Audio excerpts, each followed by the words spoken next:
তো chapter 6 triangles exercise কিমান 6.2 6.2 theory এটা আছে বিপিটি থিওরাম কয় বা থেলস থিওরাম বুলি কয়। তো এইটো কি আছিল যদি দুটা সাইড ট্ৰায়াঙ্গেলসৰ যদি দুটা সাইড প্যাৰালেল হয় তেন্তে কি হ'ব ৰেচিঅ'বোৰ ইকুৱেল ক'ব পাৰোঁ হয়নে। আৰু আনটো ৰিভাৰ্স আছিল যদি ৰেচিঅ'বোৰ সেম হয় তেন্তে কি হয় সাইড দুটা প্যাৰালেল হ'ব হৈছে। এইটো আছিল থেলস থিওৰাম হয়নে। তো ইয়াৰ পৰা আমি ম্যাথবোৰ কৰিম। তো 1 নম্বৰ কোশ্চেন কি কৈছে ইন ফিগাৰ 6.19 1 and 2 ইয়াত কি দিয়া আছে DE parallel BC find EC and AD। Question number 1ত EC ওলাব কৈছে এইটো ওলাব কৈছে EC ওলাব কৈছে আৰু কোশ্চেন নম্বৰ 2ত AD ওলাব কৈছে AD ৰ ভ্যালুটো ওলাব কৈছে আছে। তো এতিয়া চোৱা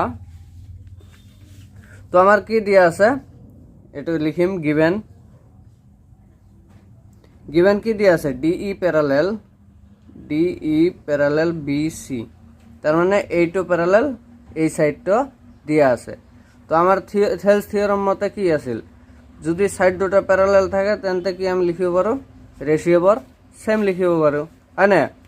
তো এইটো লিখিম তেন্তে AD/DB লিখিব পাৰো না নাই AD/DB। তো এইটো লিখিম AD/DB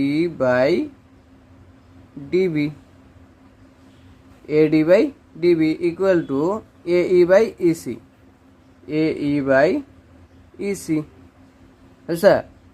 তো এটা কি লিখিম বাই BPT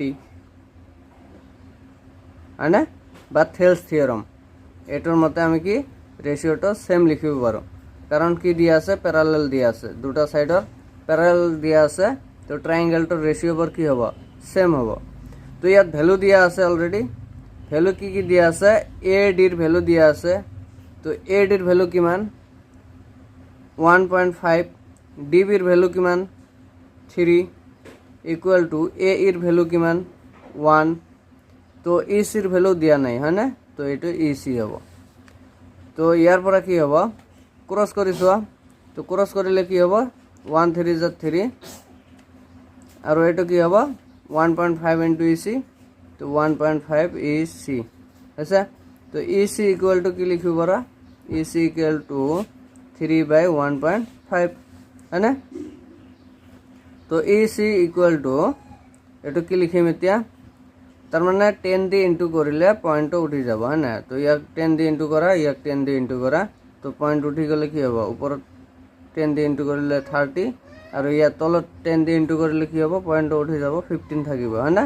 তো কটাকটি কৰিলে কিমান হ'ব 15 1 * 15 2 তো EC ইকুয়াল টু কিমান হ'ব 2 সেন্টিমিটার আচ্ছা। তো নেক্সট 2 নম্বৰ সলিউশনটো কি দিয়া আছে সেম এটো কি দিয়া আছে DE parallel BC এইটোই কন্ডিশন দিয়া আছে আচ্ছা। তো এটো লিখিম গিভেন কন্ডিশনটো সেম নহয় DE parallel BC তেন্তে আমি কি লিখিব পাৰো ৰেশিওবোৰ সেম লিখিব পাৰো হয়নে।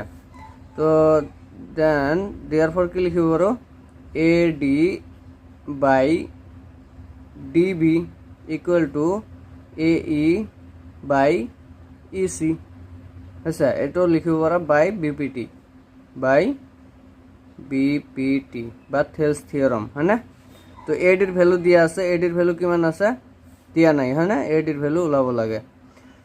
তো DB ৰ ভ্যালু কি দিয়া আছে 7.2 AE কিমান দিয়া আছে 1.8 সেন্টিমিটার আৰু EC ৰ ভ্যালু কিমান আছে 5.4 আচ্ছা। তো ইয়াৰ পৰা আমি কি তো এটা ইজিলি আমি কি কৰিব পাৰো ক্যালকুলেশন কৰিব পাৰো AD সোয়াত ক্ৰস মাল্টি কৰি দিয়া। তো 5.4 into AD হ'ব ইকুয়াল টু 1.8 into 7.2 আচ্ছা।